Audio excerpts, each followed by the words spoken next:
بعد بھی وہ زخم ہرا۔ آپ سے پوچھا گیا یا رسول اللہ قیامت کب آئے گی؟ اللہ کو پتا کب آئے گی۔ یا رسول اللہ کو نشانی تو بتا دیں۔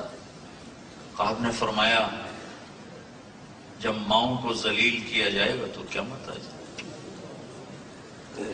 جب اولادیں اور خاص طور پر بیٹیاں بھی اپنی ماؤں کو ذلیل کریں گی تو اللہ قیامت قائم کر دے۔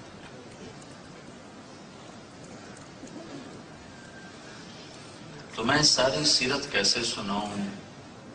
1.25 گھنٹہ تو ویسے ہو چکا ہے۔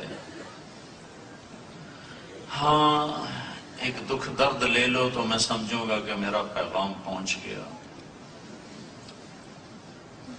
اپنی زندگی بدلنے کے فیصلے کرو۔ نہ جانے بلا لے پیا کس گھڑی، تو کیا کیا کرے گی ہری دن کے دن، پتہ نہیں کب بلاوا آیا۔ اور وہاں ایک ہی سکہ چلتا ہے، محمد رسول اللہ ہے۔ سید قریشی نہیں چلتا، وہاں شاہ جی نہیں چلتا، قریشی صاحب نہیں چلتا، ڈاکٹر صاحب نہیں چلتا، وہاں اور پہچان ہے۔ آپ نے فرمایا جب میں جنت میں جاؤں گا تو میری سواری کی لگام بلال کے ہاتھ میں ہوگی جو پکڑ کر میرے ساتھ ساتھ جا رہا ہے۔ بلال تو عرب نہیں ہے، قریشی نہیں ہے، سید نہیں ہے، شاہ جی نہیں ہے، غلام زیادہ ہے، غلام ہے۔ یہاں کا میری سواری کی لگام بلال کے ہاتھ میں ہوگی جو پکڑ کے میرے ساتھ ساتھ جنت میں داخل ہوگا۔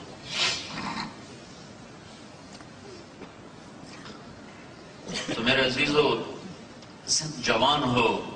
جوان ہو، ہم ڈھل رہے ہیں، تمہاری ابتدا ہے، ابھی سے اپنی جوانی کو سمیٹ لو اور اسے اللہ اس کے رسول کے ہاتھوں میں دے دو۔ سیاسی لوگوں کا اعلیٰ کار بننے سے بچو، تحریکوں کا اعلیٰ کار بننے سے بچو، فرقہ واریت کی آگ میں جلنے سے بچو۔ امت بن کے چلو، امت بن کے چلو، امت بن کے چلو۔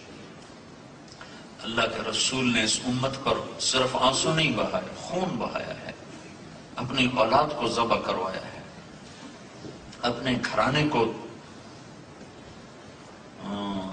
بیٹیوں کا دکھ مار دیتا ہے۔ اور حرم کے اندر عتبہ نے آ کر ابو لہب کے بیٹے نے، حضرت رقیہ اور ام کلثوم دونوں کا نکاح ہو چکا تھا ابو لہب کے بیٹوں سے، اور ابھی رخصتی باقی تھی کہ آپ نے نبوت کا اعلان فرمایا۔ اس نے بکواس کی، اللہ نے جواب دیا تبت یدا ابی لہب وتب۔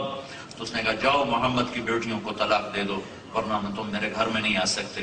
تو عتبہ نے آ کر اللہ کے نبی صلی اللہ تعالی علیہ وسلم حرم میں اندر بیٹھے تھے، اگر یہاں سے گریبان پکڑ یوں جھٹکا دیا، آپ کا گریبان پھٹ گیا، کہا تیری بیٹیوں کو طلاق ہے۔ طائف کے پتھر کھائے اور اف نہیں کی، اوہ نہیں کی۔ اور ان کے لیے جب فرشتے نے کہا کہ ان کو پیس دوں تو کہا نہیں، اللہ ان کی نسل سے ایمان والے نکالے گا۔ طائف کے پتھروں سے بد دعا نہیں نکلی، لیکن بیٹی کی طلاق نے ایسا دکھ پہنچایا کہ آپ نے کہا میں اللہ سے مانگتا ہوں کہ تیرے اوپر کوئی کتا چھوڑ دے۔ اپنے گھر کو سرما بنایا ہے۔ عتبہ گیا تجارت کے لیے شام تک، شیر نے اس کو پکڑا اور اس کی بوٹی بوٹی کر کے پھینک دی۔ تو میرے عزیزو آپ جوان ہو، اپنی منزل 2 چیزیں بناؤ، اللہ اس کے رسول کو راضی کر اور ایک صحیح علم حاصل کر، تیسرے کام سے نکل جاؤ۔ اپنے اخلاق بناؤ، اپنے کردار کو بناؤ۔ حضرت محمد صلی اللہ علیہ وسلم ہمیں زندگی دے کر گئے، زندگی، اللہ کی قسم ایک ہی ہستی ہے جس کی ہر ادا محفوظ ہے، ہر ادا اس کی نقل اتارتے جاؤ۔ میرے نبی جب غمگین ہوتے تھے تو یوں بیٹھا کرتے تھے۔ تو مجھے بتاؤ اگر یہ چیز سیرت میں نہ لکھی ہوتی تو کوئی کمی تھی ہمیں سیرت؟ لیکن میں قربان جاؤں، اللہ پہ جب عشق کرتا ہے تو ہر چیز کیسے محفوظ کر کے پہنچائی۔ جب آپ غمگین ہوتے تھے تو آپ یوں بیٹھا کرتے تھے۔ یہ آپ کے غم کی نشانی ہے کہ آپ نے ایسے داڑھی پکڑی ہوتی تھی اور جیسے یہ ایسے کونی رکھی ہوتی تھی اور یوں بیٹھے ہوتے تھے۔ یہ اس بات کی نشانی ہے کہ آج اللہ کے نبی غمگین بیٹھے۔ جب آپ کو غصہ آتا تھا تو اظہار تو ہوتا نہیں تھا، تو یہاں ایک رگ تھی جو ایسے ایسے پھڑکتی تھی، یہ اس بات کی نشانی ہوتی تھی کہ آج اللہ کے نبی ناراض بیٹھے۔ جب آپ کسی سے ناراضگی کا اظہار فرماتے تھے تو کبھی زبان سے تو کچھ کہتے نہیں تھے، وہ ادھر سے جب آتا تو آپ یوں ہو جاتے تھے، وہ ادھر سے آتا تو آپ یوں ہو جاتے تھے، صرف اتنا آپ کا اظہار ناراضگی ہوتا تھا، اور اس کی تربیت کے لیے آپ اپنی وجہ سے کبھی کسی سے ناراض نہیں ہوئے، وہ ادھر سے آتا تو آپ ایسے ہوتے تھے، تو وہ فوراً سب کو پتہ چل جاتا تھا کہ آج اس سے اللہ کے نبی ناراض ہیں، تو اس کو فکر پڑ جاتی تھی پوچھنے کی کہ یا رسول اللہ آپ نے منہ پھیر لیا، خیر تو ہے، آپ مجھ سے ناراض کیوں؟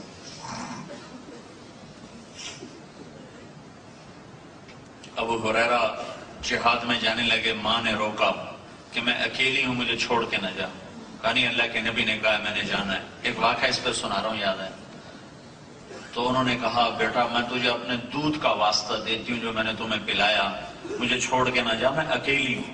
انہوں نے کہا نہیں اللہ کے نبی نے کہا میں نے جانا ہے، تو ہتھیار سجائے اور چل پڑے۔ تو ان کی ماں نے اللہ کے نبی کو پیغام بھیجا کہ یا رسول اللہ میں نے ابو ہریرہ کو دودھ کا واسطہ دیا، یہ پھر بھی نہیں مانا اور یہ جہاد کے لیے جا رہا ہے۔ تو ابو ہریرہ ہتھیار سجا کر مسجد میں آئے، بڑے جوش میں کہ اللہ کے نبی خوش ہوں گے، آپ نے دیکھتے یوں کر لیا، تو جو یوں کیا ان کو پڑھ ہوئے یہ کیا ہو گیا؟ میں تو سوچ رہا تھا اللہ کے نبی کہیں گے مرحبا مرحبا، تب نہیں تو بھاگ کے ادھر سے کیا ہوا کیا ہوا؟ دور ہو جا میری نظروں سے، تو ماں کے دودھ کے واسطے کو بھی نہیں مانتا ہے، مجھے تیرے جہاد کی کوئی ضرورت کوئی، ماں کو چھوڑ کے جہاد، کون سا جہاد کرنا چاہتے ہو ماں کو چھوڑ کے؟ تو جب آپ کسی سے ناراض ہوتے تھے، جب آپ خوش ہوتے تھے تو یہ گالوں سے نور ایسے نکلتا تھا، جب آپ ہنستے تھے تو بس صرف اگلے دانت نظر آتے تھے، کبھی کبھی آپ زور سے ہنستے تو پچھلی داڑیں بھی نظر آتی تھی، ہاں کر کے آپ کبھی نہیں ہنسے، ہمیں نہیں روکا، خود کبھی ہاں ایسے کر کے نہیں ہنسے، کبھی کبھی ایسا مسکرائے کہ پچھلی داڑیں آپ کی نظر آتی تھی۔ جب آپ مجلس میں بیٹھتے تھے تو یہ حرکت آپ کی بے ساختہ حرکت تھی، یہ ہتھیلی یہ انگوٹھا، یہ ہتھیلی یہ انگوٹھا، اور اس کو ایسے آپس میں آپ ٹکراتے رہتے تھے، یہ مجلس میں آپ چوکڑی مار کے بیٹھتے تھے، ہمیشہ چوکڑی مار کے بیٹھتے اور یوں کرتے رہتے تھے، گفتگو بھی ہو رہی اور یہ ایسے ایسے بھی ہو رہا، اور کبھی محفل میں اپنے پاؤں نہیں پھیلائے، کسی کو انگلی کا اشارہ نہیں کیا، جب کسی کو اشارہ کیا تو پورے ہاتھ کا عزت کے ساتھ اشارہ کیا۔ جب کوئی آپ کو دائیں طرف سے بولا تھا یا رسول اللہ تو آپ نے کبھی ایسے نہیں کیا، ہاں جی افتخار صاحب کیا ہوا تھا، آپ پہلے ایسے ہوتے تھے یوں، پھر فرماتے جی فرمائے، یہ پورا سینہ اس کو عطا فرماتے تھے، ہاں جب کوئی ادھر سے بلاتا تو پورا آپ ایسے مڑتے تھے، کوئی ادھر سے بولا جی راجا صاحب یہ اخلاق تھے۔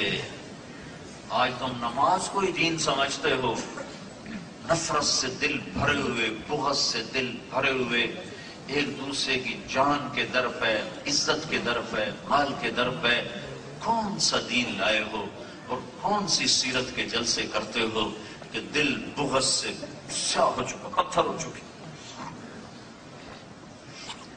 تو زندگی بدلو میرے عزیزو، یہ جو تبلیغ کا کام ہو رہا ہے یہ آخر سورہ میں کا شروع ہے، وَإِذْ قَالَ مُوسَىٰ لِفَتَاهُ لَا أَبْرَحُ حَتَّىٰ أَبْلُغَ مَجْمَعَ الْبَحْرَيْنِ أَوْ أَمْضِيَ حُقُبًا فَلَمَّا بَلَغَا مَجْمَعَ بَيْنِهِمَا نَسِيَ حُوتَهُمَا فَاتَّخَذَ سَبِيلَهُ فِي الْبَحْرِ سَرَبًا فَلَمَّا جَاوَزَا قَالَ لِفَتَاهُ آتِنَا غَدَاءَنَا لَقَدْ لَقِينَا مِنْ سَفَرِنَا هَٰذَا نَصَبًا۔ یہ سارا قصہ چلتا ہے، یہ موسیٰ علیہ السلام کا علمی سفر ہے اور یہ شریعت کا